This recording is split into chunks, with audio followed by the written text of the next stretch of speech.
Assalamu alaikum урматтуу мекендештер. Буйруса 10 январь президенттик шайлоо болот. Ал президенттик шайлоодо ким тактыктуу президент болот деп ойлойсуз? Менин тандоом болсо Садыр Жапаров. Сиздин тандооңузчу? Аны бүгүн биз эл менен билебиз. Саламатсызбы? Аты жөнүңүз? Саламатчылык. Менин атым Нургүл, фамилиям Сафарова. Өзүңүз билгендей 10 январь президенттик шайлоо болот. Ал президенттик шайлоодо ким тактыктуу президент болот деп ойлойсуз? Президент шайлоо бул кыргыз элинин эң алдына койгон чоң кадамы. Мында мен президент деп элибиздин жакшылыкка алып барат, келечегин оңдойт, бай, бакубат, жакшы мамлекет болот деп бир гана Садыр Жапаровду ойлойм да. Садыр Жапаров ушул иштерге барат. Себеби анын башынан көп нерселер өттү. Өзү дагы ошол биздин мамлекетти оңдош үчүн мамлекетке күйгөн жакшы адам, жакшы инсан деп ойлойм. Рахмат эжеке. Ассаламу алейкум. Аты жөнүңүз? Байгытаев Нурсултан Нурланович. Нарын областынан болом, Кыргызстандан. Өзүңүз билгендей, жакында 10 январда президенттик шайлоо болот. Ал президенттик шайлоодо ким тактыктуу президент болот деп ойлойсуз? Менин оюмча азыр көп эле жаңы эмелер, талапкерлер бар. Менин оюмча азыр Садыр Жапаров чыкпады. Садыр Жапаровдун көп ой максаттары, ой пикирлери меники менен келишет. Ошол аркылуу мен Садыр Жапаровду колдоп, Садыр Жапаров эле болуп кетет го деп ойлойм да. Анткени ошо биздин будущийбиз ошолго деп ойлойм да. Ошол менин оюм. Рахмат. Ассаламу алейкум. Аты жөнүңүз? Валейкум ассалам. Аты жөнүм Омар Тургазы. Кыргызстандан, Кыргызстан жараныбыз, Жалал-Абад областынан. Өзүңүз билгендей, жакында 10 январь президенттик шайлоо болот. Ал президенттик шайлоодо ким тактыктуу президент болот деп ойлойсуз? Ооба, Кудай кааласа 10 январь күнү Кыргызстандын тагдырын чече турган шайлоо күнү келет, президенттик шайлоо. Эми биз Москвада жүрөбүз, Москвадан бардыгыбыз оюбуз келечекте будущий президент Садыр Жапаровду гана колдотабыз азырынча. Болдан 5 жыл 6 жыл мурун Мадымаровду колдогон болчук. Эми алгада ишеш кетип калды. Адака Мадымаров. Азыр биздин колдогонубуз Садыр Жапаров. Биздин будущий президентибиз деп ойлойбуз. Рахмат байке. Ассаламу алейкум. Алейкум салам. Аты жөнүңүз? Атым Жафар. Фамилияңыз? Кайназаров. Кай жерден болосуз байке? Жалал-Абад облусунан. Өзүңүз билгендей, жакында 10 январда президенттик шайлоо болот. Ал президенттик шайлоодо ким тактыктуу президент болот деп ойлойсуз? Садыр Жапаров ойлойсуз, бардыгыбыз элдин баардыгын ойлоп атпайбы жөнөкөй адамдар. Башка бийликтер канча 30 жылдан бери эчтеке кылышпады. Садыр Жапаров аз убакыт ичинде көп нерсени кылып атат. Эми Кудай кааласа дагы көп кылат деп ойлойбуз. Ошого ишенебиз. Элдин баардыгы бизге кошо эле ошону эле колдойбуз. Башка эч мындай неме жок, жыйылыш жок башкага. Рахмат байке. Ассаламу алейкум. Аты жөнүңүз? Токтарбаев Өмүрбек Нурланович. Кайсы жерден болосуз? Ош, Мады. Карасу району Мады айыл өкмөт.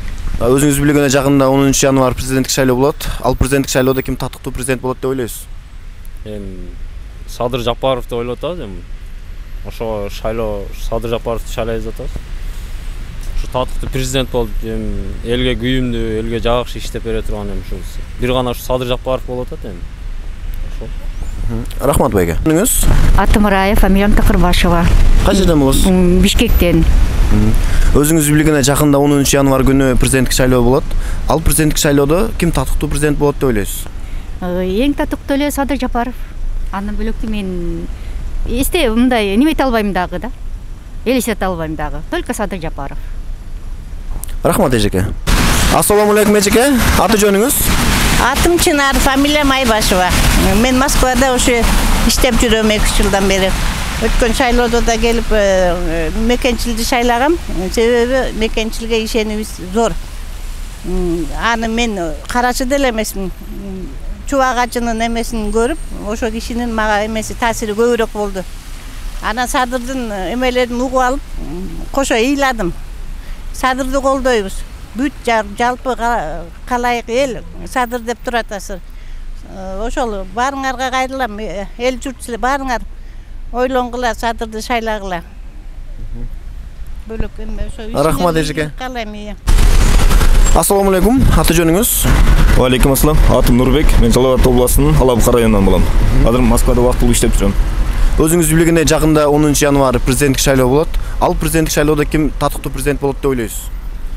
Кудай буюрса, бул 2021-жылкы эң решающий, чеч күндүү жылдардын бири, күндөрдүн бири 10 январда Кудай буюрса Мадумаров Атахан Кимсомаевич болот. Муну ишенимдүү айта алам. Кудай Алла Таалага да жагымдуу элди эртеңки күндө саздан баткактан алып чыгып кетүүчү бир гана Мадумаров. Рахмат байке. Саламатсызбы? Аты жөнүңүз? Бектур. Кай жерден болосуң? Жалал Абад облусунун Кербен шаарынан болом. Өзүң билгендей эле жакында 10 январь президенттик шайлоо болот. Ал президенттик шайлоодо ким татыктуу президент болот деп ойлойсуң? Менин оюмча бул Садыр Жапаров. Анткени элдин баардыгы Садыр Жапаровду колдойт. Таза иштейт деп ойлойбуз. Кудай кааласа ошо оюм. Рахмат чоң. Топчубаева Бактыгүл Кожоновна. Кай жерден болосуз? Ош областынан Алай районунан болом. Өзүңүз билгендей эле жакында 10 январь президенттик шайлоо болот. Ал президенттик шайлоодо ким татыктуу президент болот деп ойлойсуз? Биз Садыр Жапаровду кош колдоп колдойбуз. Эмне үчүн Садыр Жапаров эжеке? Эмне үчүн? Ал эл үчүн иштеген адам. Эл деп күйгөн адам. Мен да Садыр Жапаровду кош колдоп колдойм. Үй бүлөм менен колдойм. Рахмат эжеке чоң. Аты жөнүңүз? Менин аты жөнүм Казматова Толкунбү Зупуновна. Кай жерден болосуз эжеке? Мен Оштон. Эми жерди тандабайт, баарыбыз бир кыргызбыз, бирок Оштонмун. Өзүңүз билгендей жакында 10 январь президенттик шайлоо болот. Ал президенттик шайлоодо ким татыктуу президент болот деп ойлойсуз? Биз ойлойбуз, эми баарыбыз эле Садыр Жапаров деп колдоп атабыз. Москвада билбейм анан калганын. Элдин баары эле Садыр Жапаров, жаштар, карлар азыр бир эле элдин үмүтү Садыр Жапаровдо калды. Жээнбеков да жакшы киши болчу, ал да аябай жакшы иштеди. Бюджетте эчтеке жок, ал эмне кылат? Баарын колунун алдын жесинче аракет кылды. Эми Садыр Жапаровго официально тапшырып кетти. Эми Садыр Жапаров остальные калганын улап кетиш керек. Ошо. Рахмат эжеке. Ассаламу алейкум. Алейкум ассалам. Аты жөнүңүз аба? Хусейнов Канат Акматович, Канатбек Акматович. Кай жерден болосуз? Өзүм Голдон болом. Өзүңүз билгендей эле жакында 10 январь президенттик шайлоо болот. Ал президенттик шайлоодо ким татыктуу президент болот деп ойлойсуз? Эми азыр элдин көпчүлүгү Садыр Жапаров деп атышпайбы?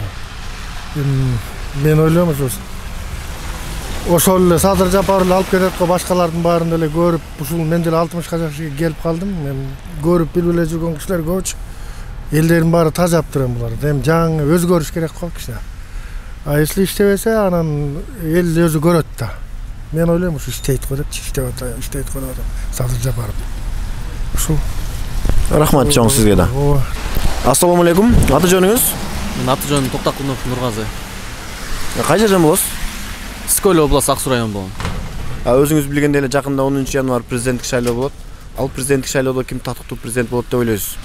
Мен ушу жалгыз эле кыргыз элинин үмүтү калды окшойт. Ушу Садыр Жапаров деле ушу колдойбуз. Ал кишини көптөн бери билебиз, кандай кыргыз эл үчүн иштеп жүргөнүн. Ошо менин оюм Садыр Жапаров.